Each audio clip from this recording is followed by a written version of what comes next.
Am I the jerk for kicking a gift horse in the mouth? My partner, a 46-year-old man, and I, a 41-year-old woman, are pregnant through expensive IVF treatments. A screening test a few weeks ago showed not so great results, so we are doing further expensive tests. We are also looking at upgrading to a family vehicle and badly needing to buy a house in a very high-cost area. Let's just say we are trying to be smart with our money because we have a lot of important things on the horizon. If something happens with this current pregnancy, we are looking at going through a third round of IVF. He was just in Las Vegas for work and mentioned that he was going to buy me a present. I told him please don't, as we need to be smart with our money and there is nothing that I really need at the moment. I said if he wanted to get me something, a box of candy or a fancy cookie would suffice. I try not to spend money for the sake of spending money. He gets back early this morning and hands me a bag. Inside is an NBA sports team jersey. I am a 41-year-old woman.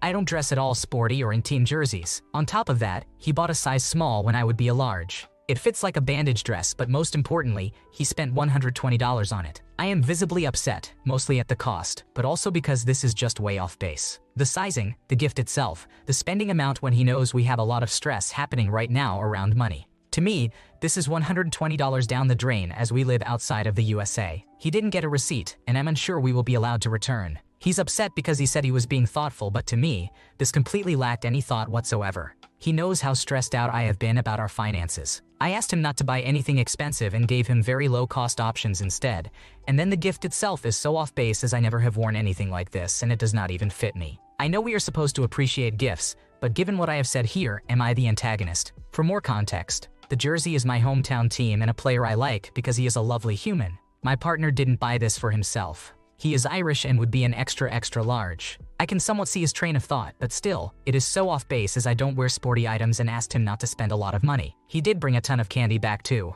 I think he thought he would make me feel better with everything going on, but our finances have me very stressed, and he knows this. It's also an ongoing thing that he doesn't remember very well. He's a good person though, and he is trying to work on that. When a gift misses its mark, it's the thought that counts. The problem here is there was no thought, especially since you literally told him not to buy a dress. Instead, his gift only served to underline the point that he not only didn't hear you, but also added unnecessary financial stress during a time when you're counting every penny. Thoughtfulness would have been coming up with a way to make you feel special without spending lots of money. Am I the jerk for writing a letter about how my mind works and being truthful with my parents? I, a 22-year-old female, have been diagnosed as autistic and with ADHD since I was 18. I should clarify I have been off my medication for a few months due to an ongoing issue with insurance making it too expensive to afford my medication and a recent stint of unemployment. I was let go from a job in early March due to my height. I am 5'2", making it hard for me to give the same output as my coworkers. Job searching was hell, and it took me a while to find something that would work. The unemployment checks were not a lot of money because my former job was not high paying. I found a job after 3 months, but I was having a hard time paying my bills during that time. I pay rent. I pay a small amount for insurance. I make a car payment to my parents. I also pay for my own phone and any other necessities or subscriptions I use. I also pay for Spotify for the whole family. My parents were generous enough to waive my rent, insurance, and car payments while I was looking for a job. However, it was brought to my attention only after I got a new job that they were disappointed with me for not doing more around the house while I was home. I did my regular chores but was hyper-focused on job searching most of the time, so I did not do anything extra because I did not have the mental capacity to focus on much else. They told me they understood that my brain processes differently, but really thought that I should have been able to read between the lines and realized that was what they expected of me. They told me they wouldn't have asked for me to pay back those 3 months if I had done so. This made me realize we were really disconnected in terms of communicating our thought processes. So I decided to sit down and write out a letter that broke down how my thought process works in a way I thought everyone might understand. I agonized over it for a month, making sure to keep it general and informative and making sure no one could take it personally. I read it to my parents about a week ago, and they asked me questions about it, and I answered each one of them truthfully. I never mentioned in any way how they may have affected the way I am during my childhood or anything of that kind.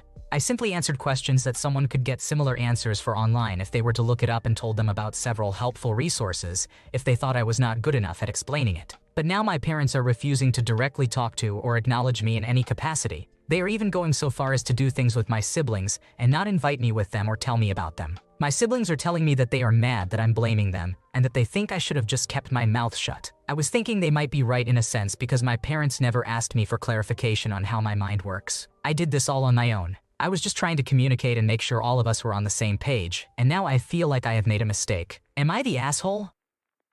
Sometimes it feels like people don't understand how difficult it is to read between the lines. Clear communication helps so much, but often it seems like folks are just making things unnecessarily hard. It's frustrating when people expect you to know what they're thinking without saying it. Honestly, just being straightforward would make things easier for everyone involved. Would I be the asshole for not showing up for my friend's big events when she couldn't bother showing up to mine? I, 28-year-old female, have a friend named Lindsay, 30-year-old female. We met at work around 8 years ago and were very close until recently. We are part of a friend group with some of our other co-workers. We all work at a spa and hair salon. Lindsay has always struggled with feeling like she is behind in life. In recent years, it has gotten worse. She had a long-term boyfriend for about 4 years, from when she was 20 to 24, whom she planned on marrying.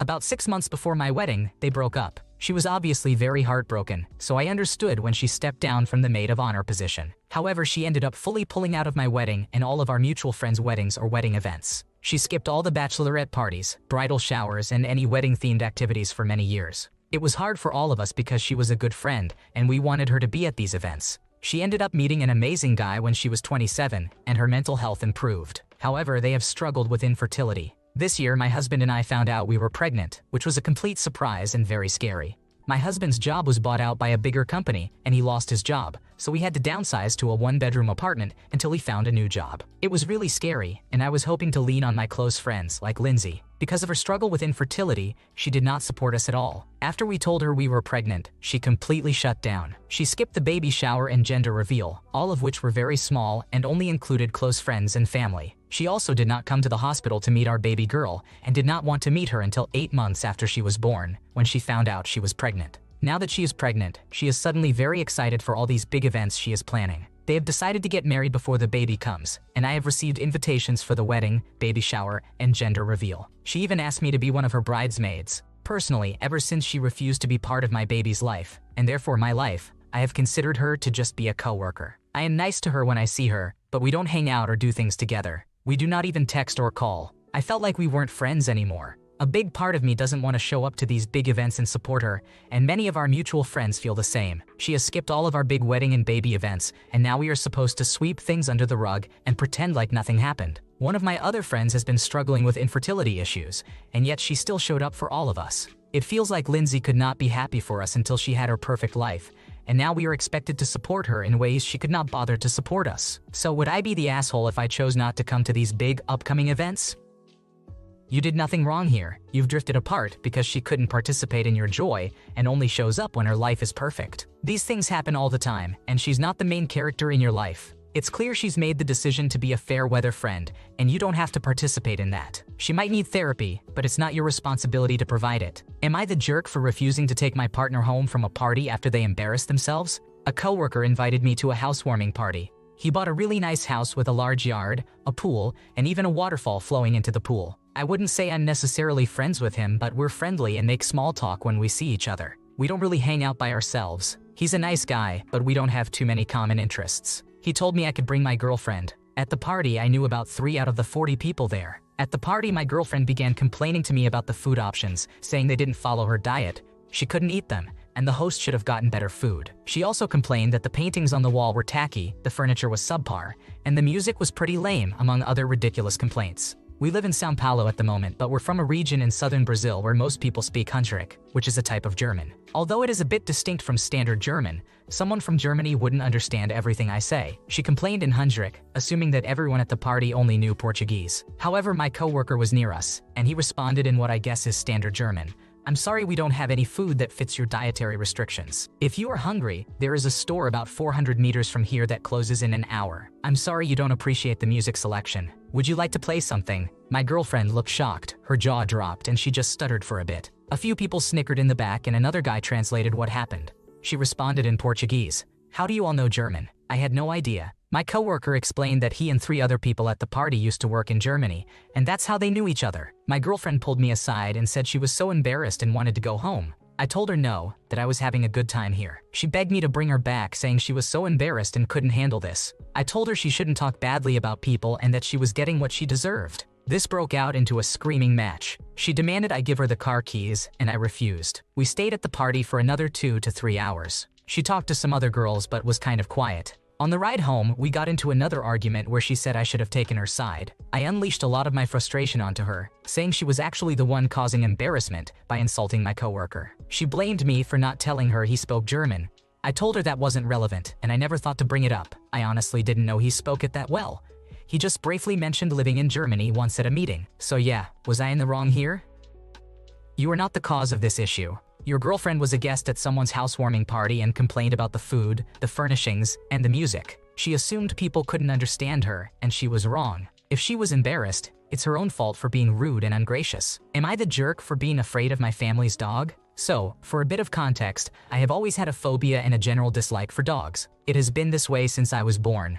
To me, it does not matter how small or friendly the dog is. If there is a dog, I will panic. Not only that, but they seriously gross me out. When dogs get close to me, my body triggers a gag reflex. It is not something I can help, and I do not have a dog allergy. For my entire life, I have been painted as a villain for my views on dogs. It is no secret that people seem to practically worship these animals and commonly think of them as part of their family. Whenever I would tell somebody that I do not like dogs and have a phobia of them, they would look at me like I had just murdered someone. My family also knew very well the extent of my fear and dislike for dogs. My mother and my brother have always wanted to have a dog. My father honestly could not care less, and I, of course, was very against the idea. When I was 11 years old, I came home from a camping trip with my father and brother and saw my mother with a dog. She introduced it as our new puppy. I immediately started panicking. I ran into my room and spent the rest of the day crying. I had no clue that this was coming. Nobody came to console me that day because they just told me that I was being dramatic. From then on, since my body would physically not allow me to be around a dog without feeling nauseous or panicked, I felt that I could not leave my room. I am 18 now, and these past 7 years have been a living hell for me. My mother grew obsessed with it since she started to treat the dog as she would a child. They referred to the dog as my little brother. When it had to eat, she would make it full meals instead of using dog food. My mother also absolutely refused to leave the dog home alone. That meant we could not do anything together as a family if the dog was not allowed to come. Every single event had to be centered around the dog. For example, on my birthdays I would open a present, and instead of people paying attention to me, they would be paying attention to the dog who would be tearing up the wrapping paper. My mother in particular has it in her mind that I only behave this way in order to prove some sort of point. They say I am being cruel because I refuse to touch it since they insist that the dog loves me. All of this has resulted in me spiraling down into a deep depression. I hardly ever leave my room unless it is to quickly get food or water. No matter who I seem to talk to about this, they always seem to take my family's side and call me a monster for hating dogs in the first place. I do not care if other people love dogs. It is not something that I personally understand, but people are never willing to listen to me. With all of these people telling me that I should go to hell purely because I hate an animal, I sometimes feel like something is seriously wrong with me because I clearly do not see them the way everyone else seems to.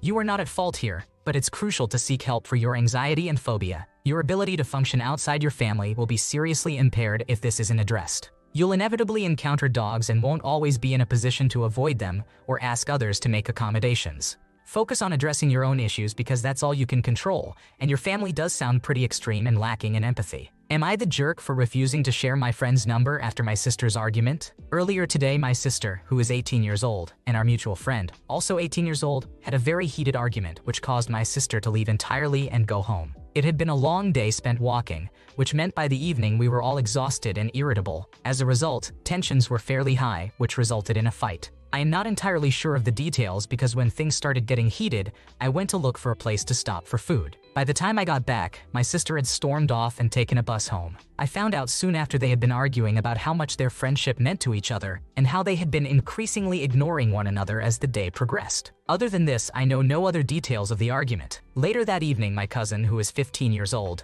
messaged me, accusing me of ditching my sister once again because I stayed for an hour longer with our mutual friend and her boyfriend. Before I did so, I spoke to my sister to make sure everything was okay on her end. A similar situation that caused rifts in my sister's and our mutual friend's friendship has become an issue in the past. Just like today, I chose to stay out of the conflict, and nothing changes in either friendship with me. The hour I stayed was spent finishing the activities we had started. My cousin asked for my friend's number to get her side of the story and to help resolve things between the two as a way of being a good cousin. My sister had already blocked and deleted our mutual friend's number, and apparently, they are no longer friends. I had this confirmed by the mutual friend. I am the only one who still has her number, which is why my cousin contacted me in the first place. I refused to give the number to my cousin. I told her it would only make things worse and escalate the situation. I suggested that both of us stay out of it since it is not really our business and, if necessary, we could intervene later after everyone had cooled down. I checked in with both my sister and my friend to make sure they were both okay. I had a longer conversation with my friend to reassure her that our relationship was not affected and to arrange a date to pick up some belongings. My cousin is now furious, accusing me of taking our friend's side and says she does not consider me family anymore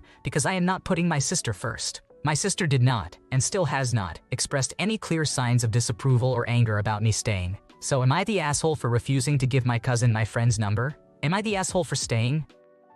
You acted correctly. Your cousin is a busybody who wants to stick her nose into everyone else's business. Why is she butting into a situation that doesn't even concern her? Has she nothing better to do? Thanks for watching. When you subscribe, make sure to hit the bell to turn on notifications so you never miss a video. To finish listening to all the stories, check out the playlist in the description.